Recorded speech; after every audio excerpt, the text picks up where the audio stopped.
Friday day or afternoon, evening, morning, whenever you're watching this. We are hit play. We are back after a week hiatus. Didn't really have a reason to go on go on the break. Okay, we were waiting for Netflix, see what Netflix was gonna do, and then they didn't. I mean, they did some stupid stuff, but it's either here nor there. We're still gonna talk about it though. Eventually, someday, probably talk about Netflix. But we did see Robert Eggers, Eggers? One of those two. I say Eggers. Eggers.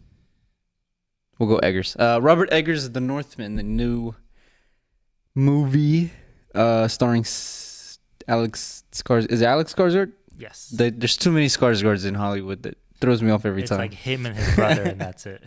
And their dad. Oh, yeah. And one of their other brothers. Wow, they have a really famous family. There's like 5 of them that are working. I mean, everybody knows Alex and Bill and Stellan. Mm-hmm. But there's another brother was on Vikings TV show. Anyways, starring Alan Skarsgård, Anya Taylor-Joy, Nicole Kidman. Ethan Hawke has a surprising hot cameo. William Dafoe.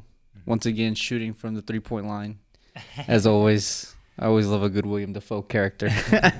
It also stars an Icelandic musician named Björk, who has not been in the movie since the 90s because she worked with a Danish filmmaker and had such a horrible time that she said no. Which one was she? She used to act. She was the woman who couldn't see, the blind woman. Gave him the prophecy. Yeah. Not a spoiler. She's in the trailer. She is.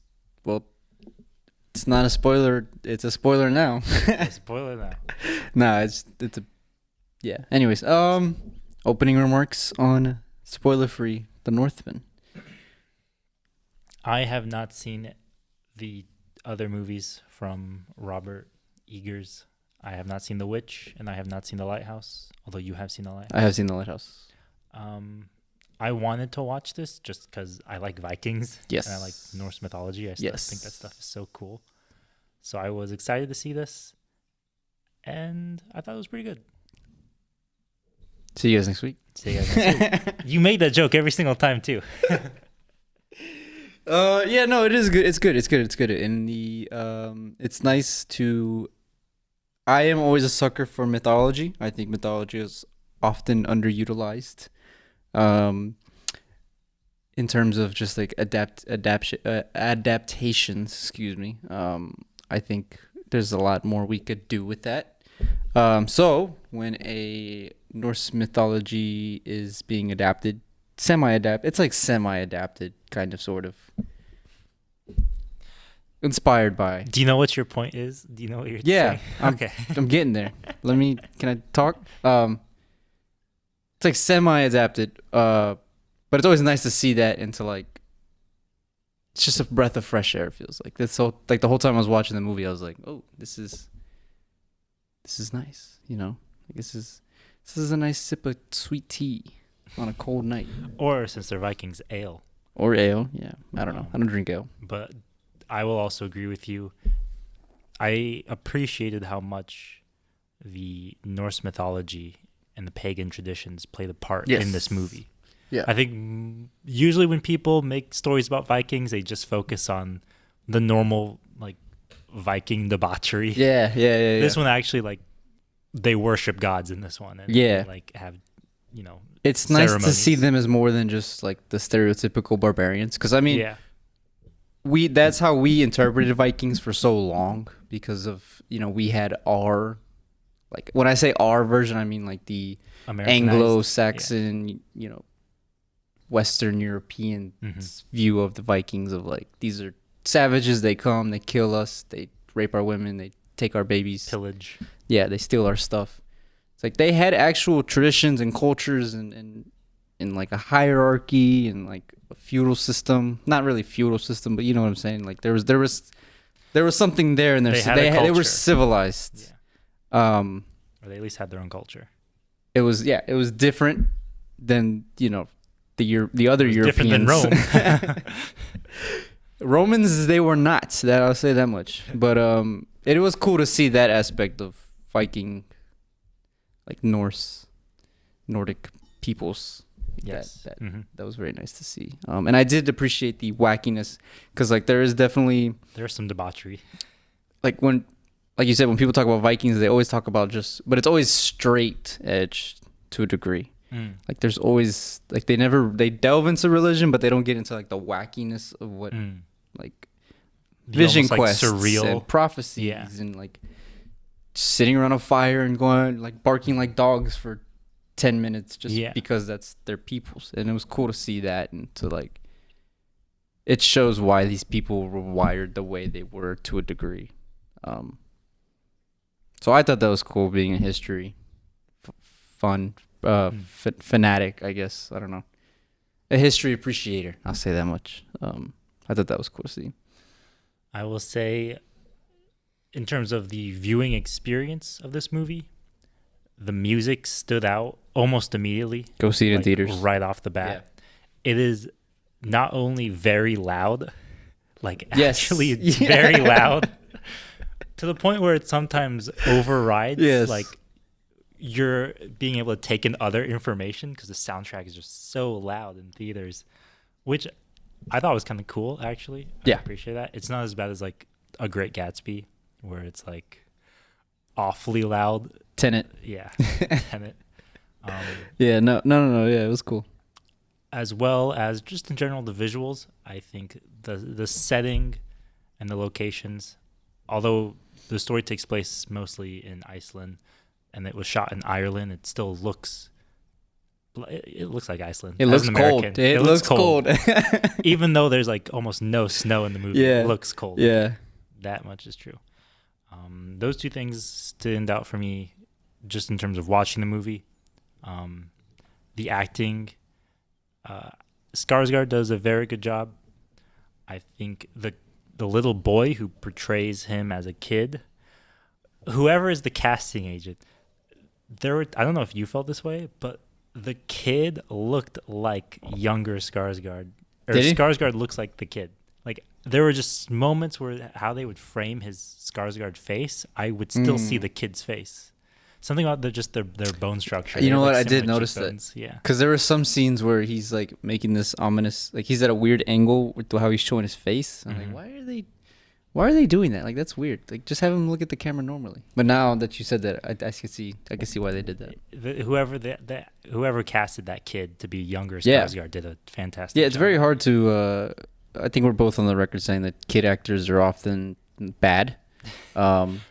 This kid actor was pretty good. For the most part, it's no fault of their own. Right. Obviously, child development doesn't lend itself well to, acting. Yeah. But I thought the kid did very well. I think he definitely shows like his love for his father, which when his father died. Spoiler alert, not really though, because it's in the trailer. It's in the tagline of the movie.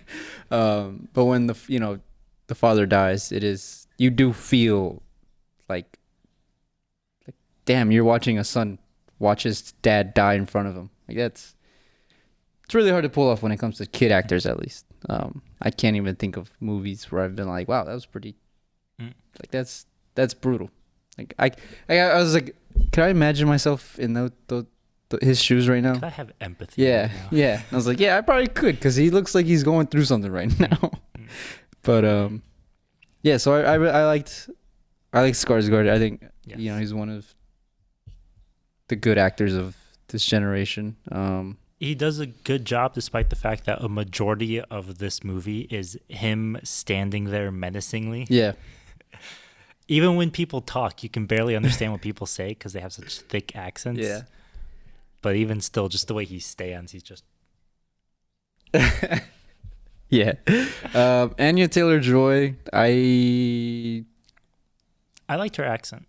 I think she plays Ukrainian, I believe is the language she is speaking. And I like that even when she's speaking English, she still speaks with a Ukrainian accent. That much I thought was good.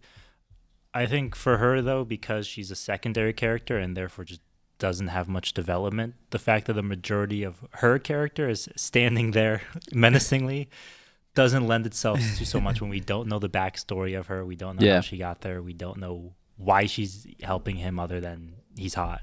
I don't know, something like that. You know? Nevertheless, I still think she performed that character well. Yeah, she's a good character. She's another good character actress. I would just say the character is a little underdeveloped. That's what I would say. She's definitely one of those people that throws themselves into the roles. On the flip side is Nicole Kidman, whose character gets one scene. It's a pretty good scene, though. But it is still a pretty good scene. I was very, like, Nicole Kidman's, she's like, it's had a lot of highs and lows. Mm-hmm. And even throughout this movie, I was like, did they really just hire Nicole Kidman for the poster? Just to look there, yeah. And then they had that one scene at the end, and I was like, oh, man, yeah. Mm-hmm. Okay. She still got it. Like, she's still pretty good. This is why she's Nicole Kidman. Before going to see the movie, I saw, like, articles online where people were like, we need to talk about Nicole Kidman. And I was like, what did she do in this movie? And then when they got to that scene, I was like, that's what she did. I get it now. Yeah, that's what she did. It was. We'll get to that in the spoiler, but it's a very good scene. I did like the uncle. I could care less for. I think you could put anybody in that role, and not that he was bad. He wasn't, comically bad or anything. But he looked evil. He looked evil. He looked ominous. But it just, it's a stereotypical. He also doesn't have much development. Stereotypical villain role. So, I will say his sons. I liked a lot. I liked the older one. I liked the kind of like feng shui, like he had this sense of arrogance around him, where the way he carried himself and the way he talked to everybody. I really liked that. He's dressed in all these nice garbs while his dad is wearing like rags and stuff like that while doing work, and he's just walking around yelling at slaves. I really liked that. And the little kid, the little son, it reminded me a lot of Joffrey. From Game of Thrones. Yeah. There's one scene where he's screaming at the top of his lungs and getting mad at things, and I'm like, you are Joffrey 2.0. That's cool. But I liked it. Like I said, it's hard for kid actors to get that level of like putting themselves in the role that much, and it felt like that kid actor definitely did. So I liked those two actors a lot. For sure.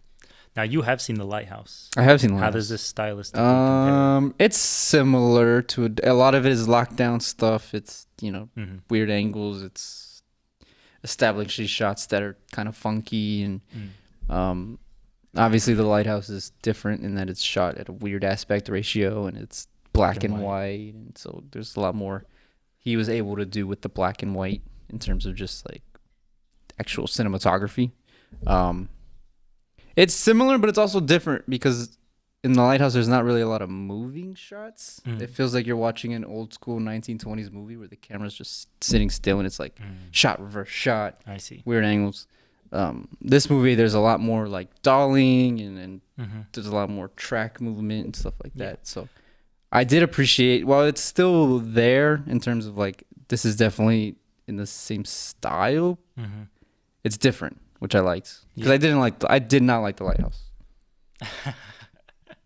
I'll just say that right now. Right. Sorry, I got everybody coming after me. I will say that as soon as this movie started, I was like, "This guy's like edgy Wes Anderson." Yeah. I was thinking that too because there's a scene where there's a door and it's two wolf heads. Yeah, and the door is like perfectly in the middle. Man, the symmetry in this movie is not as annoying as it is in the Wes Anderson for sure. It's definitely, or at least it doesn't draw attention. It's to like itself. A 5. Yeah, on but the Wes there's Anderson definitely, scale. In terms of framing and composition, there is an emphasis on flatness that you get in Wes Anderson movies too. Particularly at the beginning of this movie.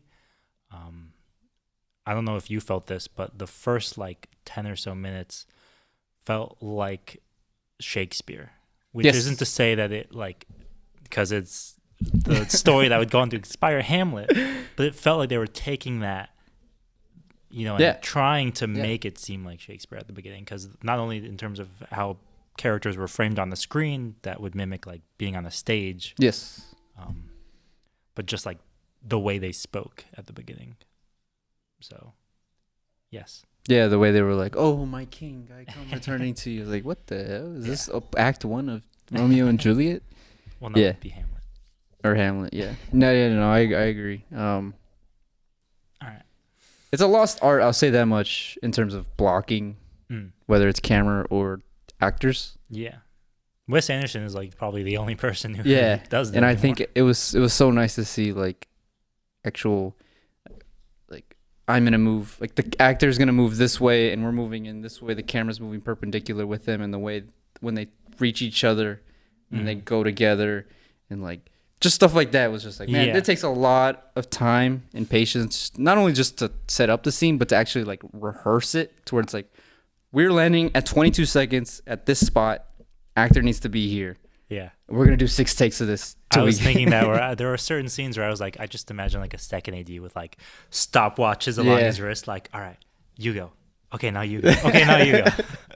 Because here's your cues. It's one thing to do it for one actor at a time in like an interior setting, but they're exterior. There's like houses in the way. There's huts in the way. There's extras. There's like a whole clan. Like there's a lot of there's fire. There's a lot of lighting cues. There's a lot of moving parts in this movie, and I think more than anything, I'm just impressed with the theatricality or the theatricality of the technical aspect of this film.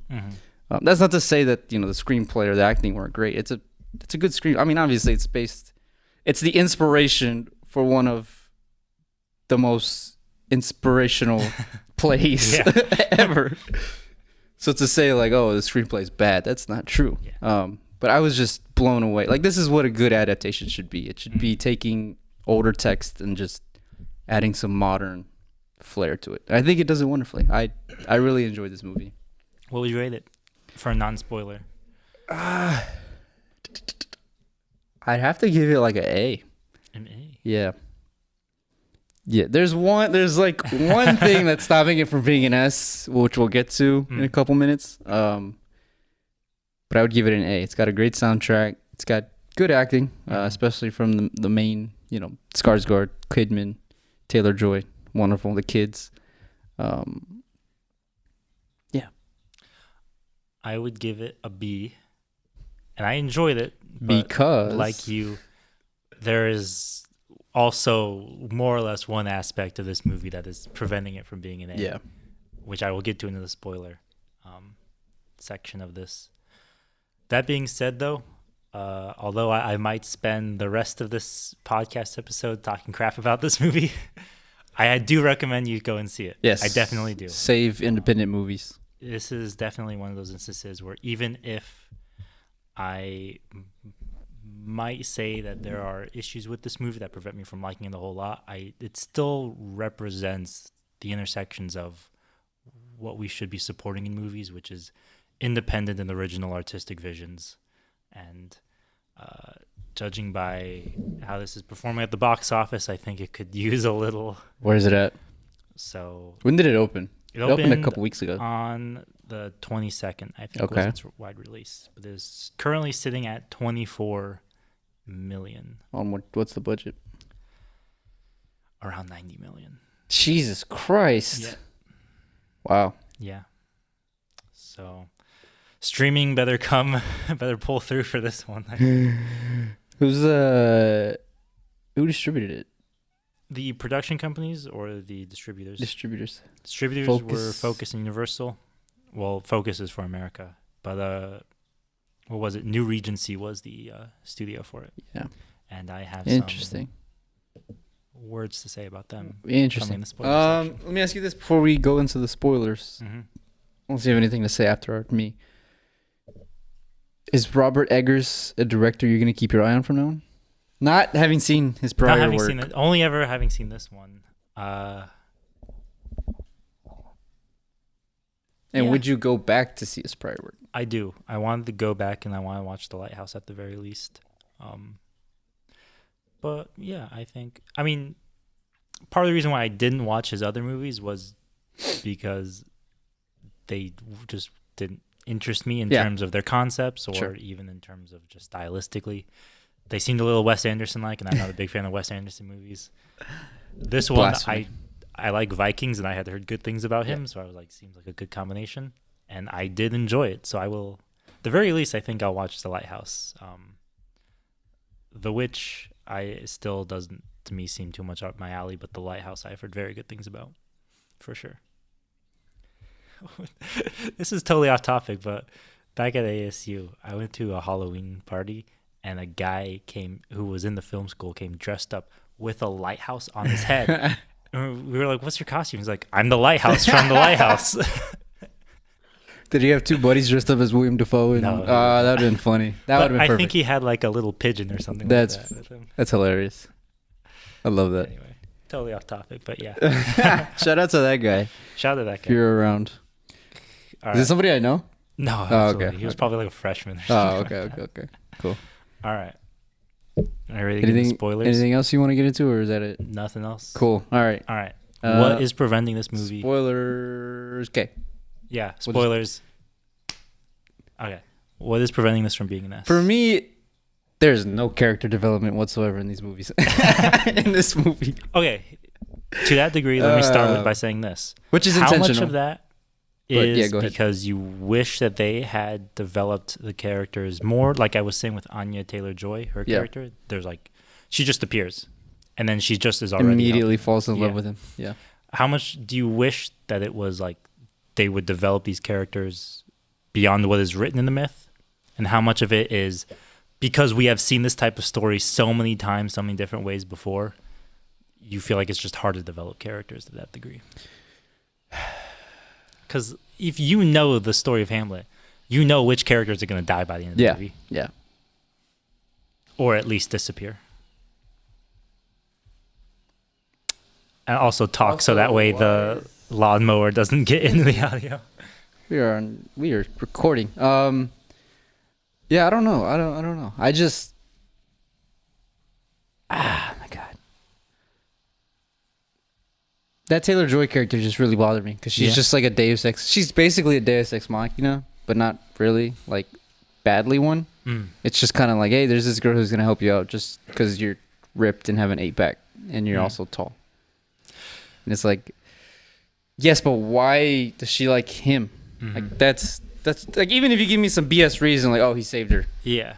It's like, which is funny because he doesn't save her. No, he doesn't. Like she was gonna get sent back on the boat, and then the king saw her and was like, all right, yeah, you can come because you're hot. Yeah. And then they started having a relationship. He had no intention of saving her whatsoever. So if he would have been like, yo, you know, like, I want her with me. Yeah, she's got to come with me. Yeah. Then it would have been like, all right, that makes sense because now she feels indebted to him. So she's helping him out. And then they fall in love. It's not the strongest decision, but it works. You know, it's one of the most cliche things you can use. It's screenwriting 101.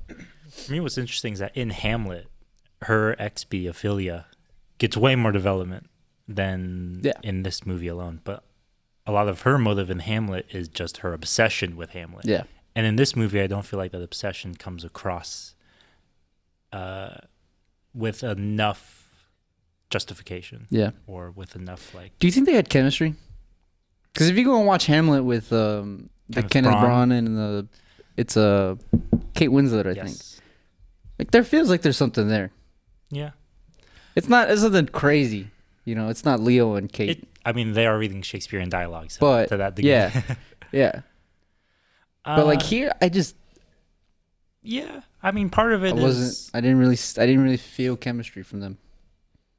Part of it might just be the fact that the characters, they're not one-dimensional. I'm not going to call them one-dimensional, but they are definitely very single-minded. Flat. And flat, yeah. Which is also a synonym for one-dimensional. So, but they all have one goal in mind. Yeah. And while I appreciate stories with a character who has one goal in mind and strives to achieve that no matter what, I think throwing that character a romance subplot that doesn't necessarily help him achieve his goal, but also distracts from him achieving his goal. It didn't mind me that much. I'm going to be honest. But I definitely understand the issue. Yeah. I can see how somebody would feel that way. Yeah. For me, it was more so just... This isn't something I'm going to make like a 20-minute video rate on, but it's like, you know... Like, keep women out of my Viking stories. Yeah, like we're doing so good in other aspects. Like, why can't we just nail this one part? I don't doubt that's why screenwriting's hard, though. I don't doubt that there was more to her character, but it might have been cut because it would have been too much of a diversion from, we learned about his backstory at the beginning of the movie, but now halfway through the movie, we have to learn about her backstory. I can understand how that can kind of distract from stuff. But that was it for you? And then there's the final decision where he's like, I'm going to go back on Island. I was like,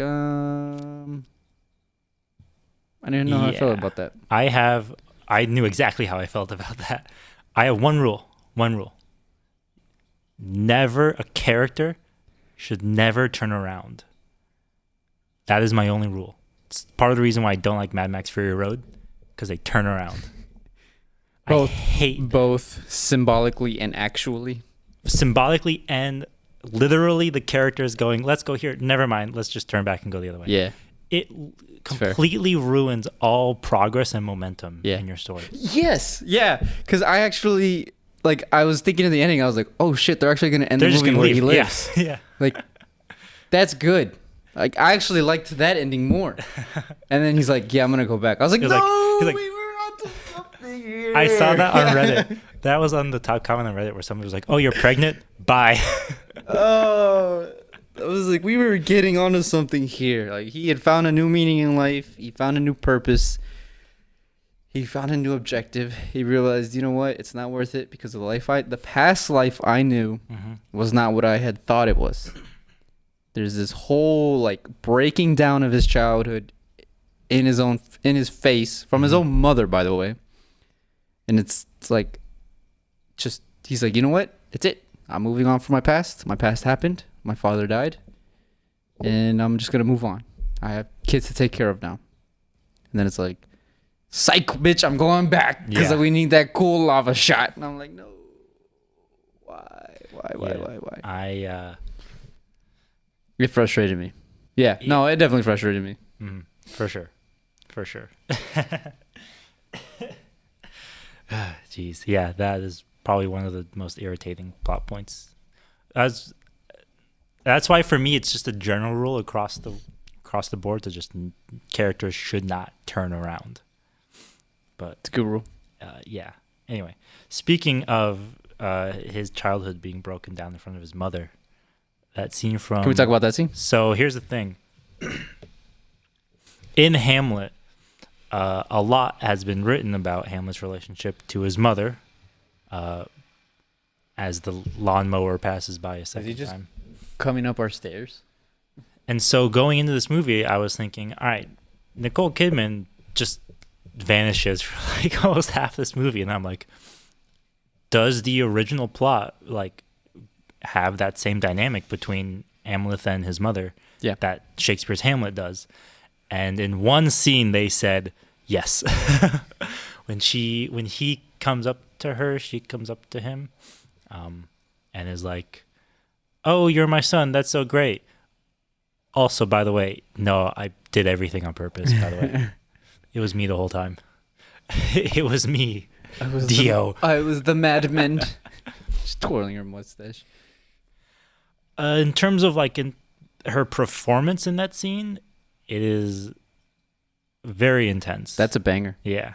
I would not be surprised. Actually, I would be very surprised if she got nominations just because she's not in it a whole lot. Yeah. But it's one of those examples of scene getting best supporting actress just for that one scene. Yeah.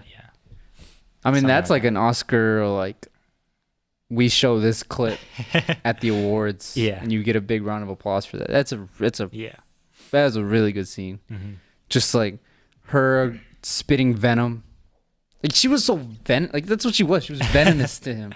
She was so mean and so attacking him. I'm just jabbing knives into your heart. You could easily break that scene down because she shows one emotion throughout the whole scene, which is basically just anger. Yeah. But she shows it to varying degrees, levels, and attitudes towards. Yes. And it builds up so well. And you could easily go through that scene. She starts out oh, you're alive? And you're like, oh, shit. I read Hamlet. I know where this is going. And it just builds and builds and builds. And then they have that one moment. It's and then, literally, Skarsgård is just He's really good in that scene. The way he's able to just like break. Because I don't know if you picked it up, but they didn't. When he's like mad at her, and then he starts crying. That's the same shot. They just cut away from it. So it's not like they went to another angle and like, all right, Alex, now you're gonna be sad. Yeah. It's like, no, we're gonna keep on you this whole time. So you're gonna go from being really, really to start crying, hurtful, and now you're gonna be like you look like a strong wolf, and now you look literally like a pup. And I was like, whoa, that's good directing. Ooh. It's good acting. So yeah, I really love that scene. That's a good scene. That's probably my favorite scene. For sure. Definitely a standout. Very Shakespearean, which I always appreciate when Shakespearean elements are incorporated in movies and TV. All right. Any final thoughts on your end? No. I mean, I guess speaking spoilers. Let's talk about Ethan Hawke. We didn't talk about Ethan Hawke. We did not talk. We got to talk about Ethan Hawke. I thought he was Josh Brolin at first. Yeah, I picked up on that. I was like, whoa, that's Ethan Hawke. I did not know he was. How'd you feel about Ethan Hawke? I think he did pretty well. Yeah. Insofar as he was so disguised in character that I could not identify him at first. That it was Ethan Hawke. Yeah. I will say once you were like, actually, that's Ethan Hawke, and I was like, okay, now I see it. I get it now. It's a lot easier. No, I think he did. Yeah. A very well. I don't really have much to say other than I just think he did very well. His relationship to the young kid, I thought, was, although you could argue that either their characters aren't, immediately like empathetic or immediately like compelling off the bat, his relationship to his son, I think they played up the paternal elements of that like to 10 right away. Yeah. And to that degree, it establishes at the very least his relationship to his son and how much he wants his son, not so much cares about him, but just wants him to inherit the kingdom. Yeah. So no, I think he did a good job, for sure. Yeah. Same. What about William Dafoe? Did you know it was William Dafoe like right off the bat? Oh yeah. I heard his voice. How could you not? Yo. I was like, cool. No, I liked William Dafoe. Yeah, he was cool. He's in it for like 2 minutes. But 2 minutes. He's funny. Which apparently they filmed in like a day. Because that was like all the time they had. I believe it. Yeah, it was good. It was good. I always appreciate when they take minor roles, minor in apostrophe or quotation marks, and they always cast big names. Just because it's like, whoa, that's such a curveball. Like, yeah. You're in this movie? Like, that's how I feel about like in Interstellar. Every time I go back, I'm like, wait a minute, that's Timothée Chalamet. Wait a minute, Jessica Chastain is in this? Matt Damon? Oh, I mean, spoiler alert. Guy Pearce, sorry. Yeah. All right. I always like that. Anyways, yeah, that's all I had to say. So, on my end, I still think this is a bit of a B, which is not a bad score. But what prevents it from being better was my biggest issue with this movie was the tone of this movie was a little inconsistent in a way that I at least didn't like. So this movie portrays two aspects of Viking culture very well. It has, on the one hand, the usual pillaging and raping and debauchery, the degeneracy that we usually have with Vikings. And at the beginning of this movie, that is like turned up to 10. Yeah. It also has the more pagan, almost spiritual, and at some points very surreal aspects of Norse mythology. At the beginning of the movie, also turned up to 10 right away with the William Dafoe scene, for example. Yeah. And I think, because here's the thing, at the beginning of this movie, they go back and forth between those two ends of that spectrum, like scene per scene. And it creates this like incredible like whiplash going between scene from scene, where it's just like, here's a bunch of people like burning an entire village and killing everybody. Okay, now here's a surreal hallucination, like mythical experience. Here's this not real person standing in front of a totem. Yeah, and like the first 20 minutes of this movie are absolutely wild because of that. The issue is that at like the beginning of the second act, it just stops completely. It just kind of grinds to a halt. Yep. And that whole period, here's the thing, is that yes, this is the story that inspired Hamlet, that has inspired countless other works of fiction, but this is still something we've seen before because of that. Yeah. And the presentation of contrasting those extremes was so engaging and compelling that that had continued throughout the entire movie. I think it would have, you would have forgiven the fact that you know which character is going to die the second you meet them. Mm-hmm. But the fact that it just hard stops, I'm just like, now I just know what's going to happen. Now I'm just waiting for it to happen now. Yeah. There's really not much. There are certainly interesting scenes, like when he gets his sword and he has the hallucination about fighting the skeleton. Stuff like that is still cool to watch, but it doesn't forgive the fact that this movie really does grind to a halt, and just like visually and tonally, just becomes a normal retelling of Hamlet, basically, for me. Yeah, it almost felt, to me at least, it almost felt like a video game. Like how video games are structured, where it's like, all right, you had your sad prologue or prologue, and now you're at the main quest. Yeah. Now you got to grind up. Now you got to do a side quest. Now, first mission, you got to go kill some people. Oh, now you discover your ex-enemy is in another city. Now you have to travel to the other city. Play too much Skyrim. Now you're in the other city. Now you have to find the magical sword. Here's the thing. Yeah. It felt really, really, I don't want to say linear because, I mean, script structure is linear. Yeah. But it did feel like it was like, all right, we're going A to B to C to D to E to F to G. And there was no like delineation away from that at all, which I would think would have been cool if it was like, I don't know. I can't even think of the top of my head. For me, it's more so just how they present a story we've already seen before. Yeah. As soon as they stop, like using these extremes of Viking culture and how they present those extremes as well, it just becomes a normal adaptation of Hamlet. Sure. At that point. And that's not to say that I don't appreciate this movie nevertheless, because aesthetically, this is still the kind of movie that I like. It's still the kind of stuff I like to look at.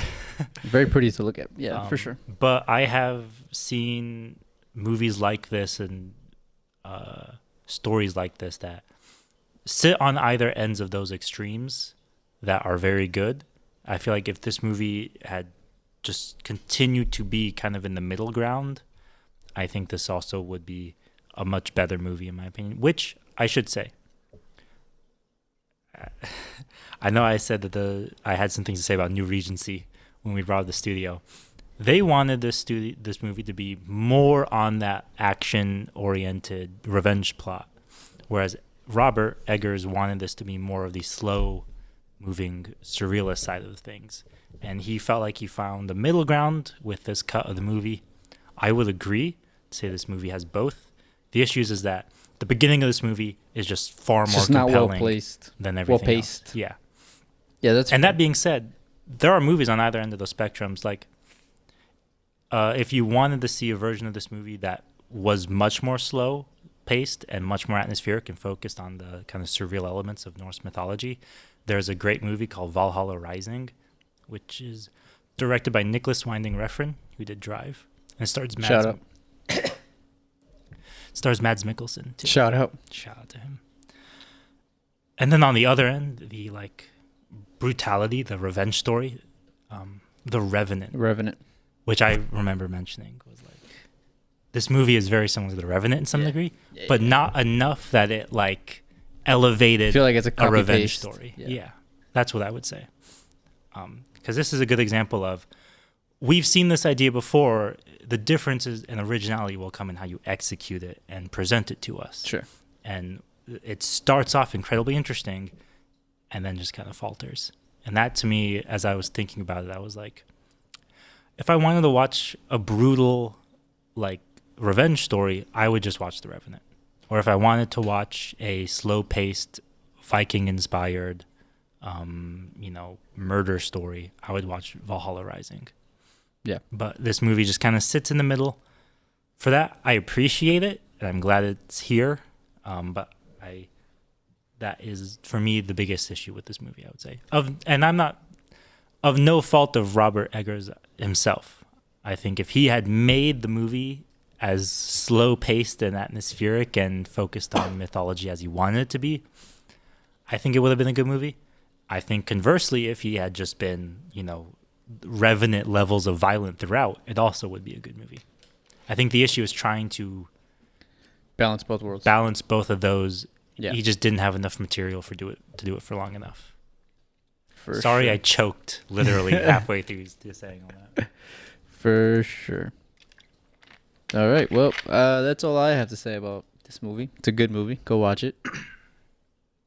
It is a good movie. Anything else you want to say? It is a very good movie. Much better than most anything that has come out. That's for sure. But no, definitely. It is what was the last good Viking movie we've had? Last good Viking movie? I was thinking about that. Thor Ragnarok? Shit. Yeah, you're right. I was thinking about that the other day. I was like, I don't think have we had a good Viking movie? I think the TV show Vikings has mostly. Yeah, that seems to be the only thing over. that's like on popular media, I should say. Mm-hmm. Yeah, that was nice to see. For sure. It's a good movie. Apparently, it was supposed to take place in the British Isles, and then Skarsgård was like, "Man, we've already seen that shit. Just send him east." It's like, "Oh yeah, you're right. My bad." That was not me paraphrasing the conversation. By That's the way. him saying, "I don't want to do an English accent the entire time." Yeah. Well, it was supposed to be he goes to the British Isles to find his uncle. Is what it was. They were still Vikings, but they were gonna. Eggers originally wanted it to take place in Britain. He's like, dude, we've already been in Britain, like for every other movie. Yeah. Let's just go somewhere else. He's like, all right, yeah, we'll go to Iceland. So this anyways, movie will come out on video on demand. It says 17 days after release. It was cool. released the 22nd, so just add 17 to that, which is not math I can do. That's a lot of math. Yeah, I don't know how to do that much math. You're going over the months line, and then you got to restart at 1 yeah. So if you're interested in checking it out and you don't want to see it in theater, watch it on VOD. I don't know if it's going to Netflix or Amazon or Hulu. I think this would fit pretty well on Hulu, actually. I don't know why. This movie has Hulu vibes to me. Yeah. Yeah, it kind of does. I think his other work is on Hulu. One of them. The Lighthouse is on Amazon Prime. Mm-hmm. I think. Nevertheless. Anyways, yeah, go watch it. A B is still a good. It's a good movie. I feel bad for giving this movie a B because I want to say, go see this movie, but I also want to say, it's a B. It's a lot better than Spider-Man No Way Home. Yeah. We'll say that much. Maybe he'll go back to A24 after this. All right, guys, we're out of here. See you guys next week. Yeah. Bye.